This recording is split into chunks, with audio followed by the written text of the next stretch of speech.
याची भाजी करतोय।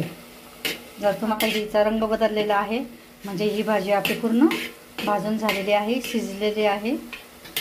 आता याला आपण काढून घेऊया आणि हिला फोडणी करून घेऊ। इथे बघू शकता आपण आंबाड्याची भाजी कोरडी तयार करण्यासाठी आपण इथे पॅन ठेवून घेतलेला आहे। आता याच्यात आपण एक पळी तेल टाकून घेऊ। एक पळी तेल टाकून घेतले आहे आपण।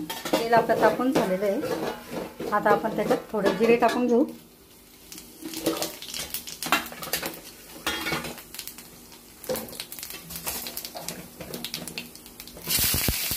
कांदा परतून घेऊ आपण चांगला,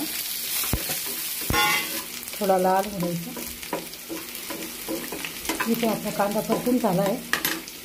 आता आपण अर्धा चमचा तिखट टाकून घेऊ। गॅस कमी करून घ्यायचा आहे आणि ही गरम केलेली भाजी आपण आता याच्यात टाकून द्यायची आणि चांगल्या पद्धतीने आता हलवून घ्यायची तिला आपण। तुम्ही इथे बघू शकता आपली भाजी तयार झाली आहे। आता आपण त्याच्यात थोडं मीठ टाकून घेऊ। ही भाजी खूप छान लागते। ही भाजी खूप छान लागते खायला, तुम्ही पण नक्की करून बघा। आणि आपली आंबाड्याची भाजी तयार। व्हिडिओ आवडल्यास लाईक करा, शेअर करा। थँक्यू।